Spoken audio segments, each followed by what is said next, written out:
Hi, everyone. Thank you so much for joining us along with N2WS and Spotinst.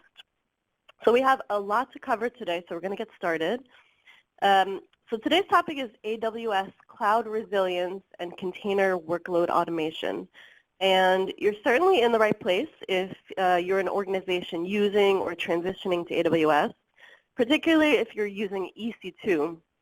So we're really excited to share the great tools that we have to help you with your cloud automation. Okay, so our agenda today will cover tips on how to automate your AWS workload for backup recovery, as well as other great time and cost-saving automation tips. And we'll follow that up with a live demo of how N2WS works. And this will include a really special sneak peek at our upcoming version 2.7, which is coming out in just a few days now. Then Spotinst will cover their great tips for container workload automation and resilience, and we'll see a live demo of how that works. And please don't forget to type in any questions throughout the webinar, and we'll get to those at the end of the presentation. So presenting today, we have two really special guests and cloud experts. Sebastian Straub is one of N2WS's top sys engineers and AWS/N2WS expert. He has over 20 years of experience in security and backup in the cloud, with previous, to name a few. And we have Joey Yep on the Spotinst side, who brings over 20 years of expertise as a cloud solutions evangelist. He has a lot of experience in large data center design, deployment, SaaS cloud solutions. He also has numerous degrees and certifications, companies such as ZeroStack and Broadcom. Okay, so before I hand it over to the presenters, I just would love to get, we would love to get a poll going. So this is a live poll, and you should be able to see it. We just love to know if your organization's data is currently on the public cloud, and if so, which cloud, or perhaps it's more than one. And so we will reveal the results of that as soon as those votes start coming in. Okay, great. So while you guys are voting, Sebastian, I'm going to hand it over to you. Oh, wait. Thank you very much, Jessica. So it's great to be here, and so let's get started. The AWS shared responsibility model. This isn't a secret or anything. AWS posts it on their website. It's one of the things you click away real quick when you sign up for AWS. And they provide the virtual hardware, and they'll do their best to protect that virtual hardware. But whatever is running on and in that virtual hardware, that's still your responsibility. The content, the data, is something that you must maintain and protect. So why we still need backup and recovery in AWS? It's the cloud, right? And as we just talked about, because of the shared responsibility model, the infrastructure itself is safe. But the data that you're storing within it, that's still at risk. It's a brave new world and everything is in the cloud, but the reality is, as far as your data is concerned, really nothing has changed. You still need to protect your data. EBS failure. Did you know that EBS volumes have failure built in? Amazon even posts this on their website. EBS volumes are designed for an annual failure rate of anywhere between 0.1 and 0.2%. That's really reliable. It's about 20 times more reliable than typical on-prem disk drives. But it also means that if you do the math, and if you're running 1,000 EBS volumes, you will lose one or two of them a year. And the worst part is you don't get to pick which two. Probably isn't going to be the volume with the cat pictures. It'll probably be the volume with the customer database or the only copy of your most recent project. And then, of course, also ransomware. Just 2 days ago, 3 U.S. hospitals and 7 Australian hospitals were hit with a ransomware attack, which meant they had to turn away patients. And their infrastructure was just simply shut down. Or 2 days before that, did you hear about the largest hearing aid manufacturer in the world? They announced that they were hit by ransomware 6 weeks ago, and they're still recovering from that outage, and they're estimating that it will cost them $95 million. And this just goes to probably fast. And of course, compliance and data security. You probably have to follow compliance regulations that don't care where your data is stored. You need to be able to prove you're backing it up. An AZ failure. Remember Labor Day? AWS had a long outage that took almost all day to recover from, and some volumes never came back. And of course, also human error, right? What's the worst sound you can imagine in IT? I would say it's uh-oh or oops. How easy is it to delete content in AWS accidentally? If you ask me, far too easy. So at this point, you're probably thinking, wow, that's pretty bleak. But you're probably also thinking that I might have an idea what to do. And of course, right you are. So N2WS Backup and Recovery is the market-leading backup solution for AWS. It's purpose-built native to AWS. Backup solution which allows you to take complete control of your backups, recoveries, and archives in an easy-to-learn graphical user interface. And again, this isn't rocket science. There's no scripting, no archaic, weird process to follow. It provides flexible policies and schedules, long-term archival of the data into S3, and almost near instant recovery from any type of outage or failure, and probably most importantly, a single pane of glass. I don't have to go hunting for my backups across AWS accounts and regions, one single console for everything. One ring to bind them, and also one console to find them. So flexible retention options. How about creating backups every 5 minutes during business hours? But if something really terrible happens, I can always turn back time and be back in business. On the other hand, let's fall back on backups every 8 hours outside business hours. And also different storage tiers. Utilize whichever storage tier and retention makes sense for you, and only retain the data that you want to keep. Now, volumes versus VMs. Why make life harder on yourself and only backup volumes? Many times I speak to companies that are in the cloud and they think that backing up volumes is a viable backup. That's just a hard drive laying on your table. You're missing what makes it a server, the entire instance, the metadata, the VPC settings, subnet, routing tables, security groups.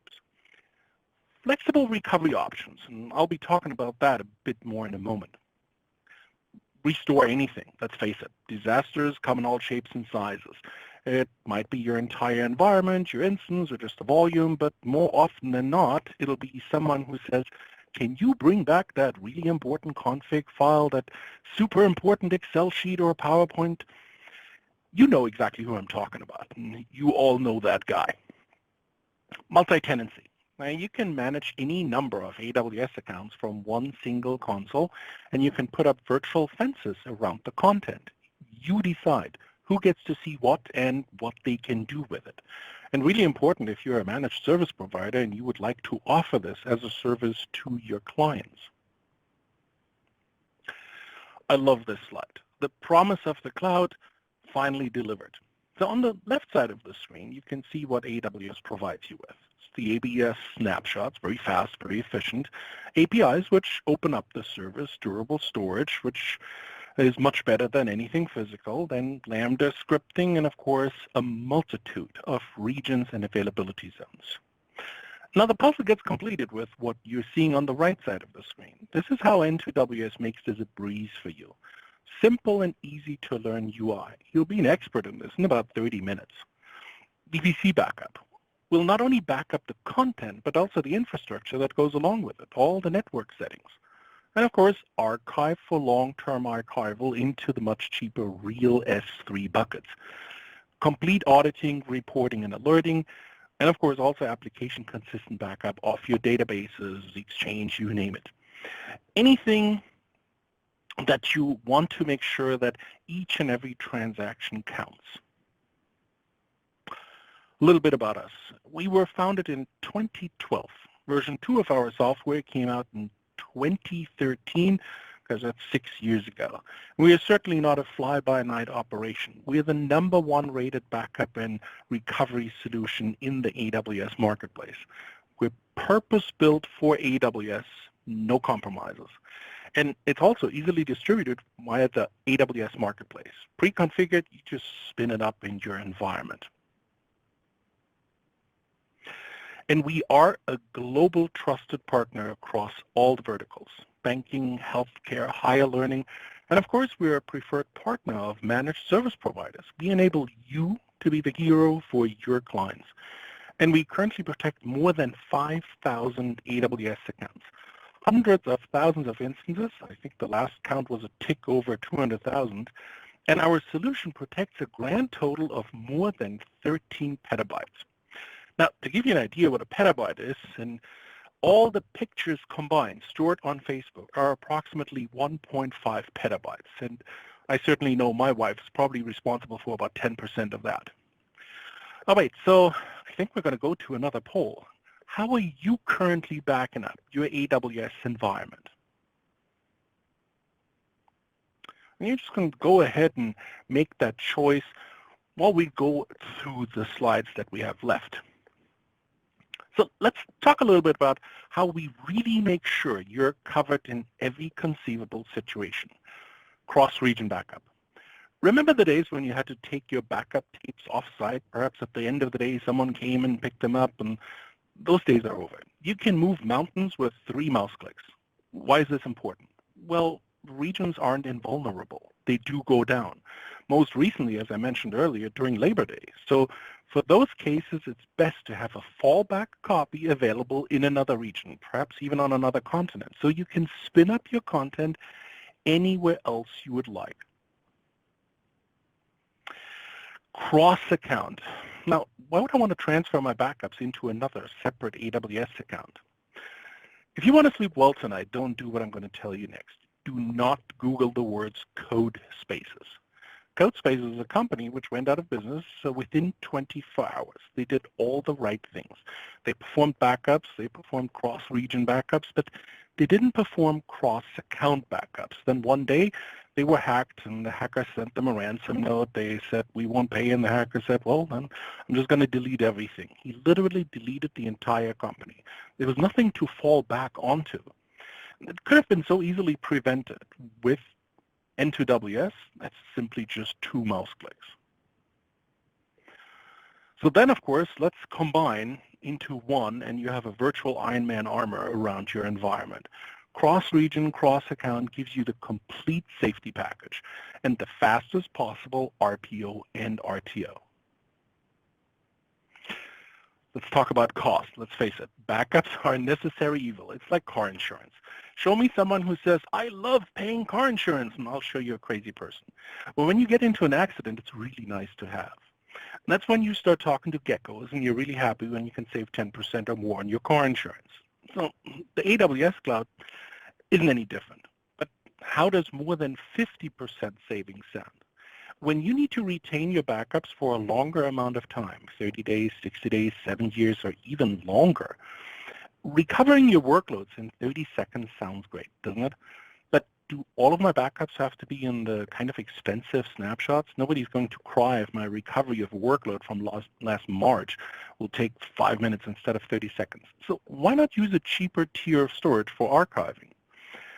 Something else that will save you money is start and stop of instances. A few months ago, I read an article which said that it's estimated that the industry will waste $14 billion this year on cloud waste, resources that are on doing nothing when they aren't needed. And I'm going to go out on a limb here and say that not all instances in your environment have to be up and running 24 hours a day, right? So why not tell N2WS which ones can be shut down, for example, at nighttime, and we'll turn them back on whenever you need them.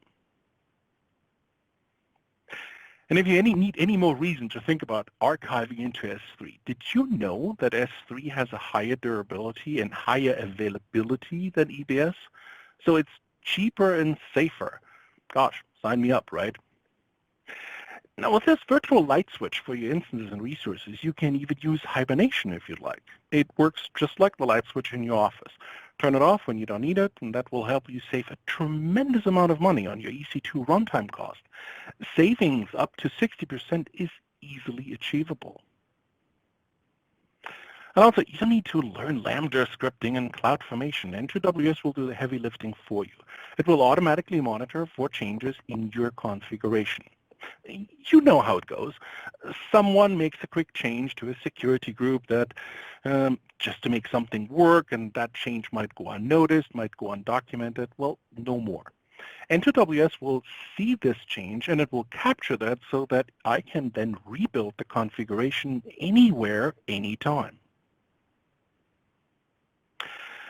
There's a multitude of every conceivable report you could ever want. And the best part is you can schedule these reports. Would you like to review your backup usage over the course of, let's say, a week? No problem. They will get emailed out on Monday, Friday, or whenever you'd like. Would you like to give your customers the ability to receive daily backup reports? Also, no problem at all. Now, let's talk a little bit about a few AWS options that will save you money. Okay, so let's say you're in AWS now and you're quite happy. You have a multitude of instances running and you're paying a premium every month for that. Did you know that you can lower your instance costs even further? If you're ready to make a real commitment to AWS and commit to up to a 3-year contract, you could save anywhere from 25% to more than 60% on instance cost. And AWS even provides a nice service called the AWS Trusted Advisor, which will automate the data collection. It could then advise you on what's the best contract terms for your specific environment. And this is the part where we say, oh, wait, there's more. Spot instances are instances that aren't being used right now. And AWS essentially has a surplus of resources, and as nice as they are, they're willing to let you use them for a steep discount until they need them back. And then AWS will take them back. And those spot instances can be had with a 70 to 80% discount. The only problem is, it's always a problem, right, that termination notice only gives you 2-minute warning. But on the other hand, luckily, N2WS can help you with that because you can actually create backup schedules as flexible as 1 minute.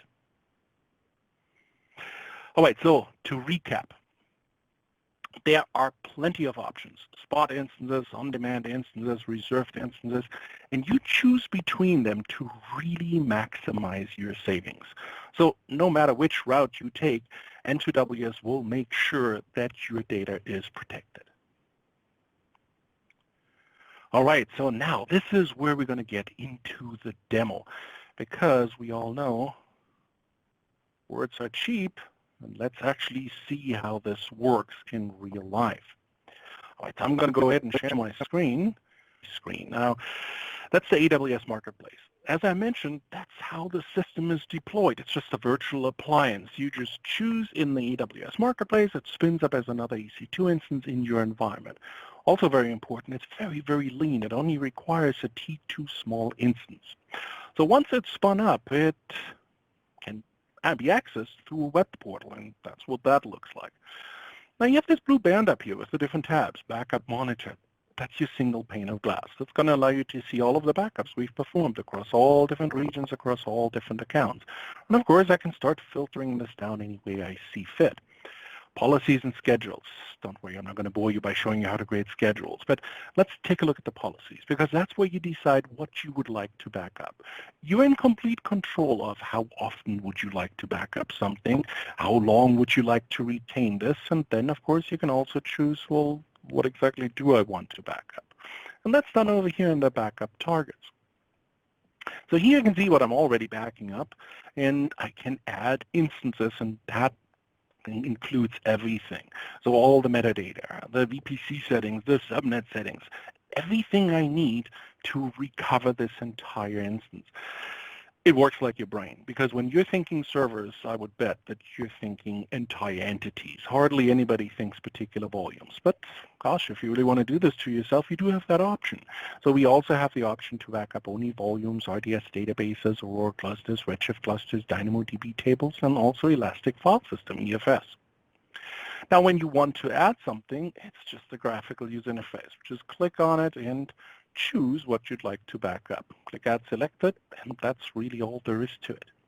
Now, you also have the option to perform that cross-region backup, and I'll show you how that's done. It's right here next to it. It's that DR button. So here I can choose, well, every time you perform a backup, I also want you to perform a backup of the data into another region.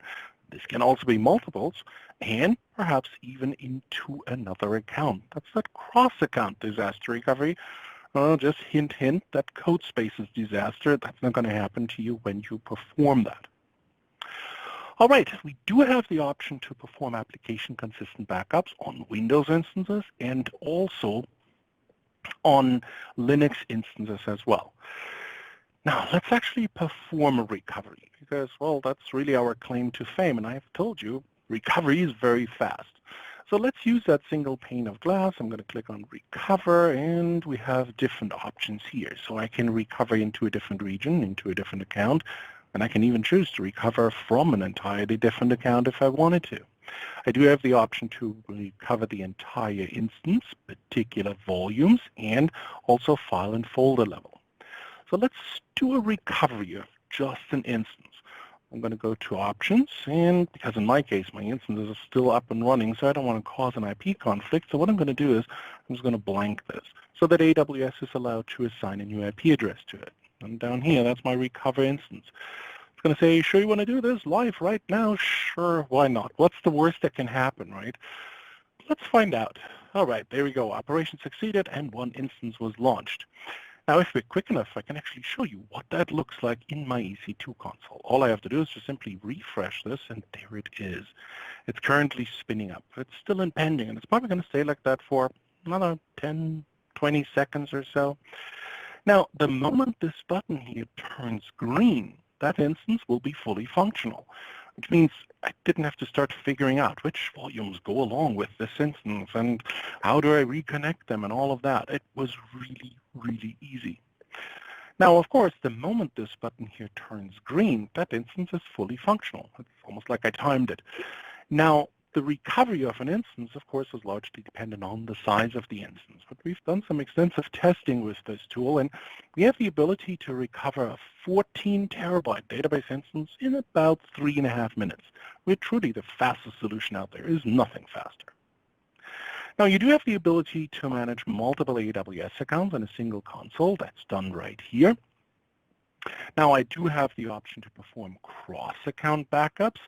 And as I mentioned, if I do want to do a recovery of just particular folders and files, I can do that as well. That's what that looks like. Now I can browse through the data and recover only the data that I actually need. And this just happens to be a Windows file server, but it really doesn't matter at all because N2WS is completely OS agnostic. Doesn't care if it's Windows, doesn't care if it's Linux, doesn't even care if the data is encrypted because we do have the ability to actually back up encrypted data across regions and cross accounts without the end user having to worry about the KMS encryption keys. You do have the option also to use users. You get to choose what they're allowed to see and do, and everything comes with detailed reporting. This is per user, but of course you can do the same thing for the entire user population. You'll find those reports down here. If you wanted to find out everything we are not backing up, well, that's the unprotected resources report. And you can also inverse that question. Well, show me everything we are backing up. That's protected resources. Now, we also have the option to trigger alerts, of course. And then at that point, this is usually when customers say, well, help me save money. And that's what the S3 repositories are for. So up here, you just simply get to choose which S3 buckets we are allowed to use. And then within the policies, you get to choose how you would like that data to be archived. So that works then simply like this. I can choose how long I want to retain the data in S3, and I even have the option to choose my storage tiering. So I can put this into standard S3, infrequent access, and even intelligent tiering.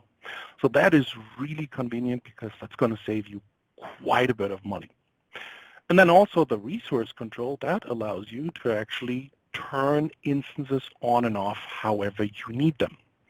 It's done very easy. So I created a group called All Non-Essentials. Here I can choose instances and databases that don't need to be running 24 hours a day.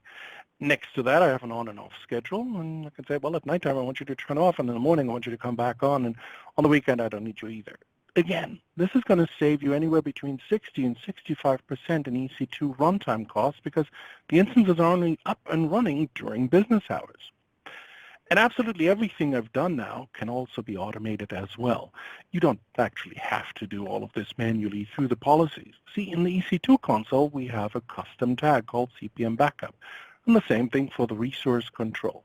So that means the moment you start up an instance, we will immediately make sure that that instance will get backed up, and we also have the option to then decide when we're going to turn off that instance and when we're going to turn it back on. So that's a super high-level overview of the solution, how it works, how it's configured, but now you actually saw how this entire solution works. All right, so now this is the part where I'm going to hand it over to Joey. I know you have something really interesting to tell the audience as well. That's right. Thank you, Sebastian. And wow, I get to follow that. Sebastian, you've got that perfect presenting voice, cadence, and soothing accent. I think I could listen to that all day long. I hope I can maintain that level of quality as we move forward here. Well, greetings all. You know you will. Thank you. Appreciate it. Well, greetings, everyone. I'm Joey Yep, a solutions architect here at Spotinst. I'm going to speak a little bit about the challenges that we face ensuring workloads that run uninterrupted and always are matched with the appropriate right size and cost-optimized infrastructure resources. And we'll take a little look at the value of automating AWS workloads and improve the efficiency, including how to reduce operational overhead and hopefully even some development time as well. But before I really get started and get too far, I'd really like to take a quick poll regarding spot instances, also known as preemptible VMs in GCP or low priority VMs in Azure. Just want to take a look at how many of you are currently using spot instances today and at what level of workload. So Jessica's going to launch a poll if it isn't already. We'll take a look at those results as they come in. Let's see. This one is live now. So I'll give it a little moment as those results come in. Spots were mentioned briefly by Sebastian. That is a great way for users to really take advantage of some cost savings, but they do have some caveats to them, which I'll speak a little bit more about in depth in just a moment. So as it's coming in here, it looks like most are actually, looks a pretty decent spread now that the results are slowly coming in. So it looks like some of you will learn a little bit about Spotinst today, haven't been aware of them before. Maybe for the others, you'll see something today that might be able to help you automate your current workloads and push them forward. Looks like a pretty decent spread. Some are using them, but primarily for dev and test workloads. I hope you all can see those results as they're coming in. They're quite a nice spread. Not too many of you, if any, are using them in production now. So hopefully you gave some confidence today as we move forward. So just a really quick level set. So I go a little bit deeper than what Sebastian mentioned about spots. These are the excess resource capacity that cloud providers have ready today, on standby, waiting for customers to spin up the normal on-demand resources. So they can launch and grow their public infrastructure as they need to. The cloud providers have very large data centers, as we all know, but much of them are running just idle, sitting there, waiting to deliver these infrastructure for these instances, but they're empowered on, taking cooling, pretty pricey to keep those running. But in order for them to try to utilize these resources better and to recoup some of those costs of keeping them idle, they offer them at very steep discounts, as much as 90% off the on-demand rate. They also come with those caveats that we mentioned before. They don't offer availability guarantees on these types of instances, and they can take them back with as little as a 2-minute notification in AWS, like Sebastian mentioned, but even lower, just a 30-second notification in GCP. This really pigeonholed spot instances to being useful primarily for dev test, cloud-native, stateless type workloads, but made most enterprises really wary to use those in production. That's where Spotinst comes in. We've identified this need to help automate and use spot instances to take advantage of the cost savings. And we've used a prediction algorithm, and with these capabilities, we're able to gracefully replace spot instances and the workloads running on them to enable spots for more production level workloads. Pardon me. This is the concept that really allowed Spotinst to be founded, 2015. So just a little bit about us. We've raised significant amounts of funding with a goal to optimize that infrastructure for our customers in the most efficient way, both reducing the costs and footprint, as well as automating the operational work in addition. So we currently have about 150 employees spread across 4 different countries, 4 different locations, San Francisco, New York, London, Tel Aviv, and we're in more, approximately 1,500 customers. We've had really great success with this.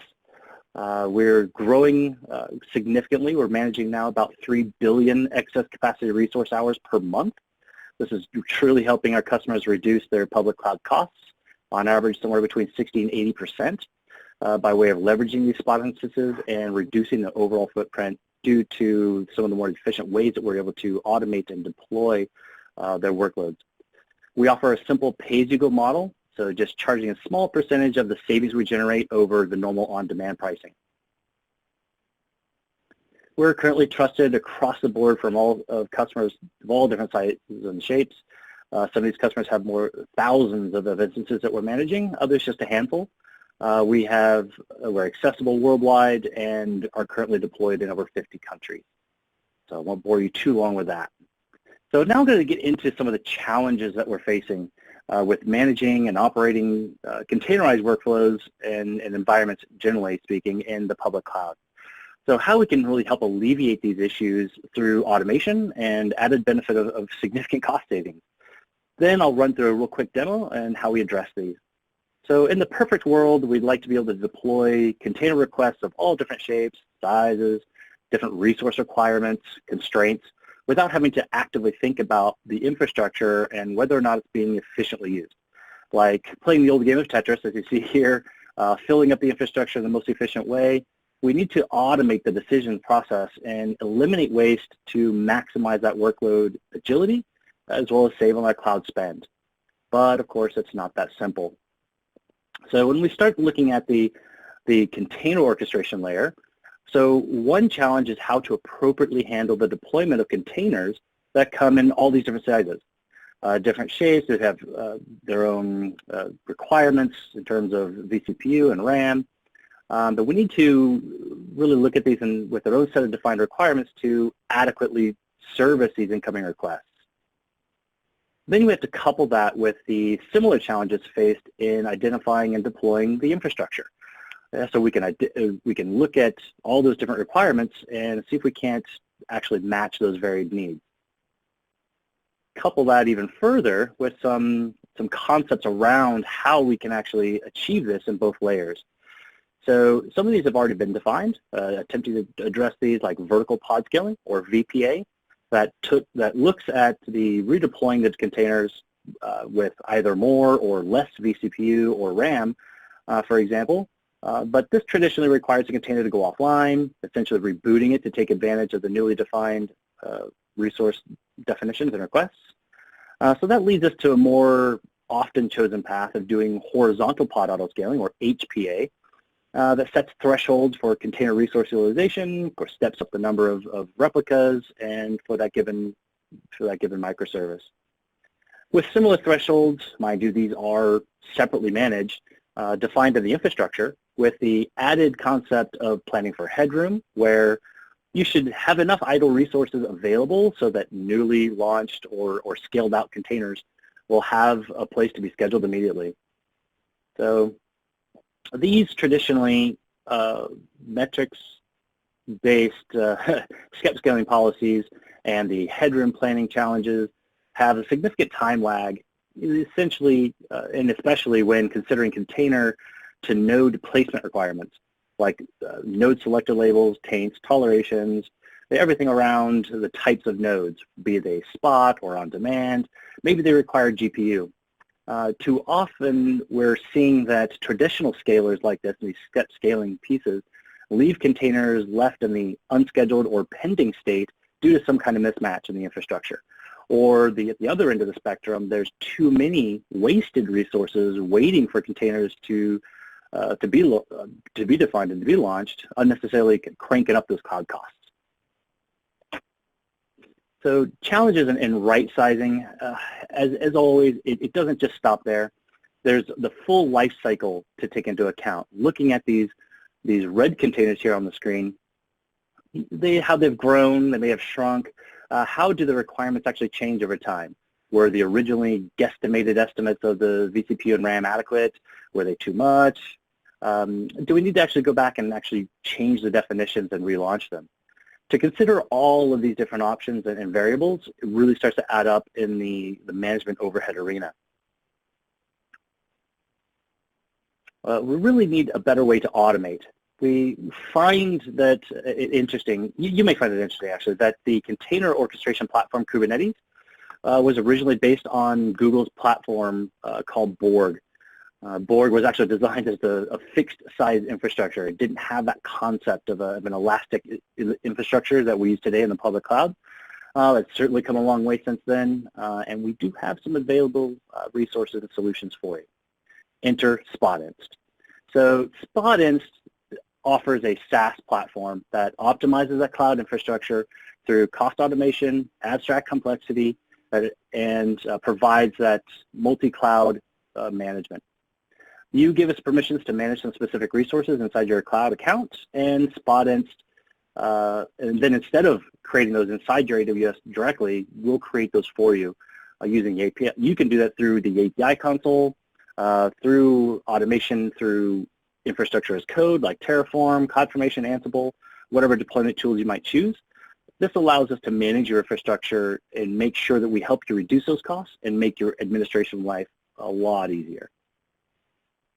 So Spotinst currently offers 3 main products: Elastigroup for provisioning, managing, and scaling the cloud infrastructure itself, while Ocean, built on top of Elastigroup, is really an abstraction layer that creates that serverless experience for containerized workloads, offering low-level insights into what's actually happening, like container placement, cost chargebacks, as well as additional automation for container environments themselves. And finally, our most recent add is Eco, a managed service for procuring, selling, managing your RIs and making sure they match up for what you're actually using versus what you have committed to in your billing. So this further reduces your cloud spend and makes more efficiencies on your long-term running workloads.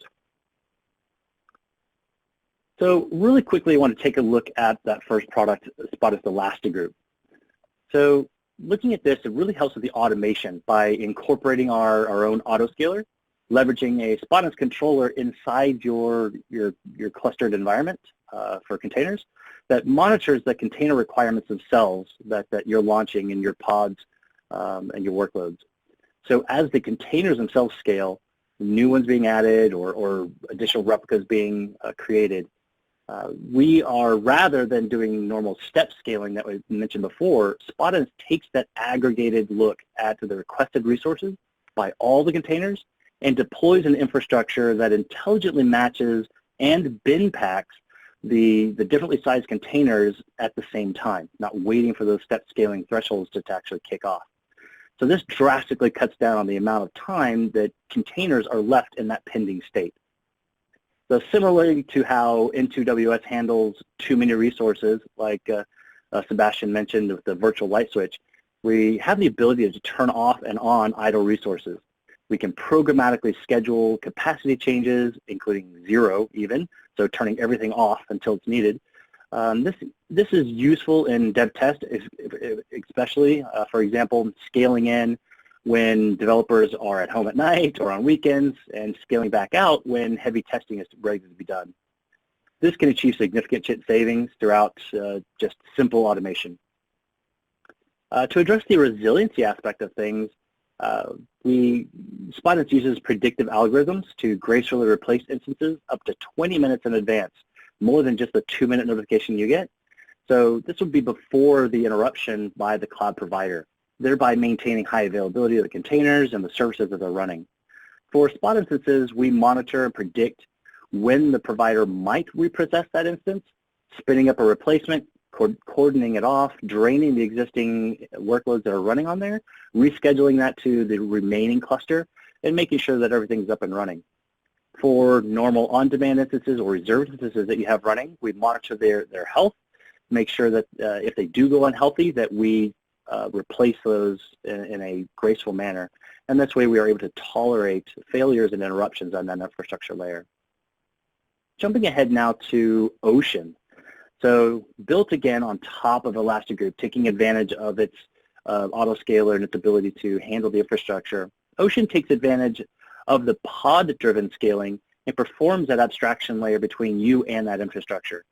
So Ocean really provides that serverless experience by making the infrastructure decisions for you. So no VMs for you to have to manage, taking away that overhead. It also provides really deep insight into the cluster. It reports cost, resource used by each container deployment.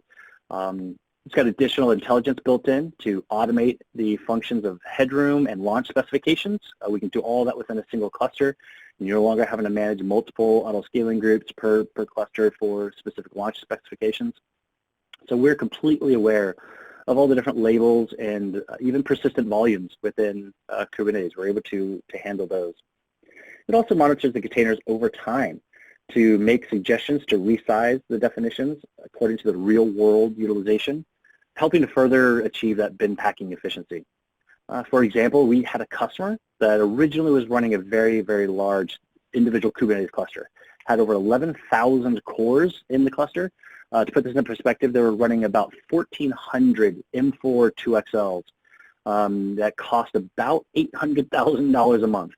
But after shifting to Spotinst, using our Kubernetes autoscaler, they were able to immediately scale down the total number of nodes by about 40%, just by better bin packing, so just cut down the number. So we're defragmenting, right-sizing, and bin packing those containers in a more efficient and more intelligent way.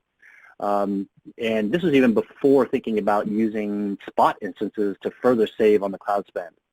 So now, leveraging the Spot instances and reducing their footprint, we're using a variety of instance types and sizes to better match the workloads that are there. Their monthly cost went down from $800,000 to $90,000. This is a massive reduction from 11,000 cores down to about 6,000 cores. Pretty significant savings that we're able to do, just automating and more intelligently working the infrastructure. So just a real quick note on the overall stack of solutions. So we offer integration with existing container orchestration tooling like Docker Swarm, Kubernetes, EKS or ECS, and the AWS. Lots of acronyms there. Alphabet soup, right? These work directly with the Elastic Group layer, so you can layer on top Ocean as well as that to take even further advantage of our bin packing. So putting it all together, we talked about approaching better efficiencies in cloud management in really 3 layers. Seeing how we can leverage Spot instances in addition to on-demand and even reserves. I'll show you a quick demo on how we've matched the correct instance sizes and types to the demands of the containers themselves, and how we look at the full life cycle of microservices to better define the real-world requirements rather than having to guesstimate and really truly maximize the cluster efficiency. So with that, I'll jump over to a quick demo. One moment.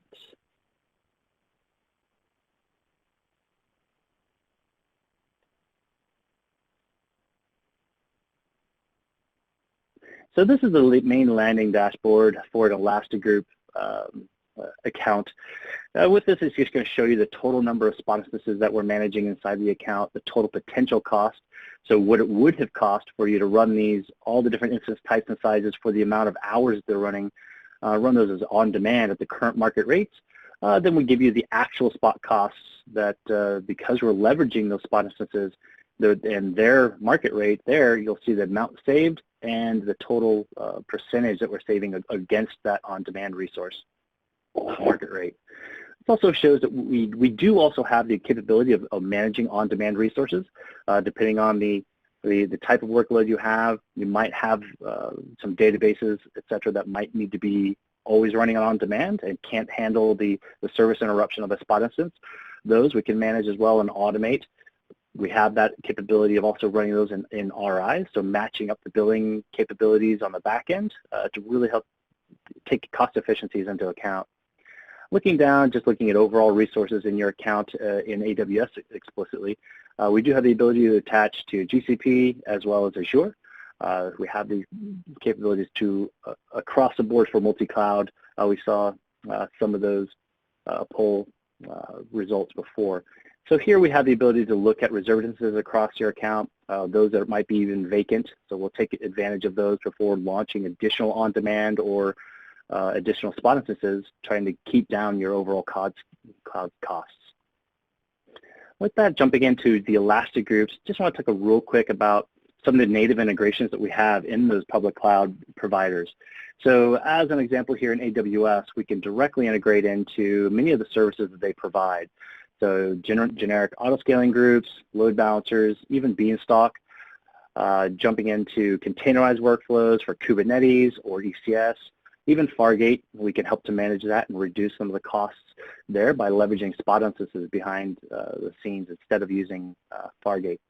Some of the other managed container orchestrators as well. So all of these do directly integrate with the Elastic Group, and we can immediately start taking advantage of the automation and workflow intelligence that we have built in. On top of this, we can layer Ocean for the containerized workloads. So those Elastic groups that you define with Kubernetes, either COPS directly into EC2, or if you're leveraging EKS as the management layer, we can provide Ocean as a layer on top of that to help really abstract a lot of the administrative overhead that you might be experiencing now. Jumping into one of our Ocean clusters here, we get a direct look at the costs that are associated with this particular cluster. We can see what kind of direct information feedback from the cluster itself, giving you some of that insight in terms of what version of Kubernetes we're running, the number of nodes, the pods that are active inside the cluster. Look at the CPU and memory allocation to the nodes and infrastructure itself. This does take into account that headroom that we have available, which is configurable by yourselves to really customize what kind of workloads you're running and make sure that you're satisfying those services. Have a deep look into, we break this down in a nice orderly fashion for the namespaces and each deployment they actually have. You'll see that this particular deployment, the total number of resource utilization inside the cluster, its costs associated with that, applying that back to the Spotinst hours and things like that that are running, breaking it down even to the headroom. Full capabilities of reporting this. You can pull this information out with APIs, directly put it into some of your reporting tools so you can maintain trending analysis and everything going on. We also have the ability to, like I mentioned before, look at time series of data over the lifetime of the pods that are running. And we'll look at the definitions of what they have running versus the requests that are running versus what they're actually using over time. So we'll see here that this particular one has defined to use 0.1 vCPU per container and 200 megs of memory. But in reality, over time, it's actually using a little bit more vCPU and a little less RAM. So we could really we could tune in a finite manner to really take advantage of the efficiencies of bin packing these containers, getting them right-sized and appropriately put out there. Have a quick look at the infrastructure as we're controlling it. So as that serverless experience, we're looking at all of the pod recommendations or requests, pardon me, so all their vCPU, memory, if they need a GPU or not, do they need to run it on demand? We're taking all that information into account and we're launching the infrastructure to match and to get great utilization resources versus what's actually being used by the containers themselves. So as you see here, we have a very varied mix of instance types and sizes. So M4s, R4s, 16XLs, 10XLs, mediums, etc. Just to look at really maintaining that difference in how pods can be defined. We're looking at some that are on demand, leveraging reserved instances, and many of these are just running on spots. Containers being that native, stateless workload that can handle and being rescheduled into the infrastructure. We are constantly doing what we call simulated bin packing, looking at the overall architecture of the infrastructure, seeing where pods are deployed, and seeing if there's actually a simulated way where we could better bin pack those even yet further. So even those that are currently existed and scheduled, we're looking at see if we can rearrange those in even more efficient ways so that we can have better utilization of the infrastructure. Completely shrinking that overall footprint in the cloud, as well as having maximum utilization of the nodes that you are running. In our fully logged infrastructure, so what's going on, so you can get full insight as to the activities that are happening. For example, when we scale down, we'll see that we're detaching these particular instances. You can pop up the details here to see the pre-scale event, overall cluster size, what it will look like after the fact, and see which individual nodes that we're actually taking down, and see how they're, what pods are finishing and what's being rescheduled, and which instances we're actually scaling back. And on the converse of that, we can look at those that are scaling up. See if I can find one in here. See, we have just one instance here being launched. Usually we'll have a particular set of requirements across the pods that are being requested to be scheduled. We'll look at that, take that into account, and then appropriately match that. And in this instance, we'll also look at other containers that are launched and see if we can put those together. Also taking into account headroom. So this one in particular is looking at making sure that there is enough space for containers that are going to be scheduled to be landed onto an infrastructure node immediately without having to wait for that process to be spun up. That's a real quick high-level take into what Spotinst can do for automating and more intelligently managing your infrastructure for your workloads. Primarily we looked at the containerized workloads and how it can significantly reduce not only the footprint, but also your cloud costs, taking significant advantage of those Spotinst discounts. At that point, finishing up on that demo, open it up for some questions from the audience if we have any in the feedback. Cool, great. Thank you so much, guys. And just, I can attest that both of you have very meditative webcast voices. I really, really enjoyed listening to both of you, so that's just my opinion. Thank you. Okay, so we have a few questions for both presenters. Okay, Joey, this one's for you. Does Spotinst provide better visibility over AWS native Kubernetes services? It does, as I somewhat showed there in the demonstration there. We do have deep insight into not only what infrastructure is matching to which individual pod determination and deployment, we also show the individual costings and metrics around each of those deployments. So you can really get a handle on not only how the deployments of those pods are scaling into the environment, how their utilization, but also how they're being matched to the infrastructure and which of those are actually associated costs directly to that pod. So that really gives you a lot of that chargeback, showback feature, really do real finite reporting back to the workloads that are running in different departments that you might have in different projects that you're running. Great. Okay, Sebastian, so you talked a bit about some of the other options for storage services such as S3. So someone is asking, how much can they really save with archiving into S3?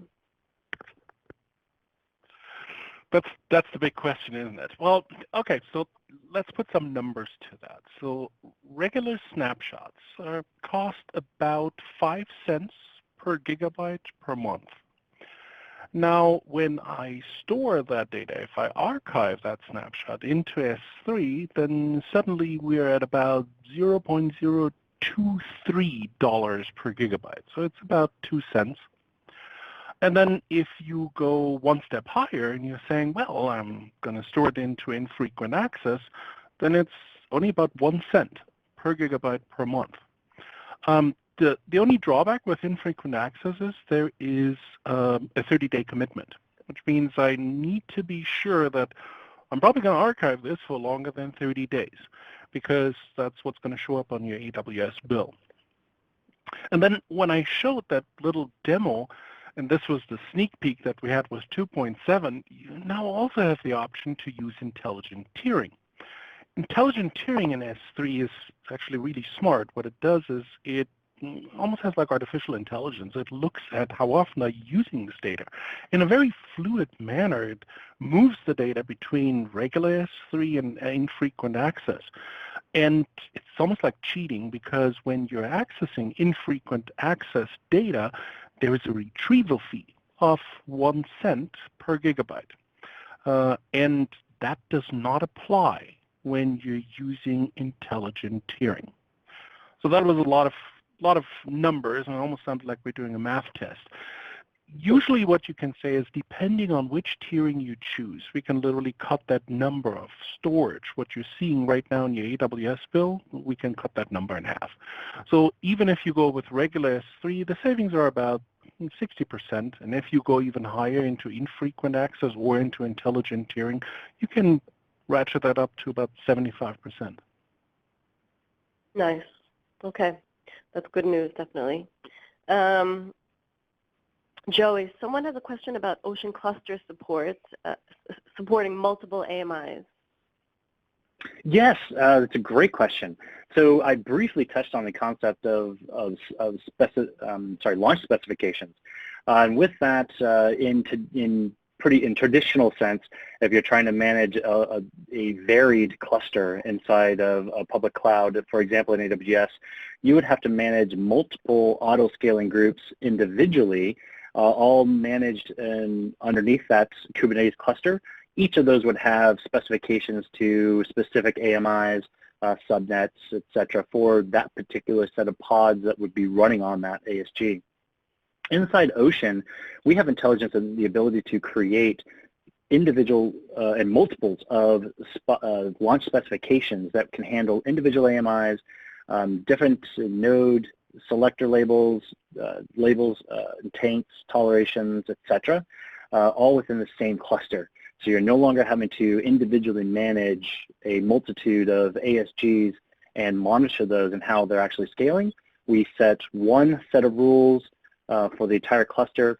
We're working on expanding even more finite granular controls over each individual launch spec in terms of scaling and headroom. So those will be available soon. But right now, do all that definition in one place, get automated deployment and management of all of them together rather than having to separate those out into individual ASGs.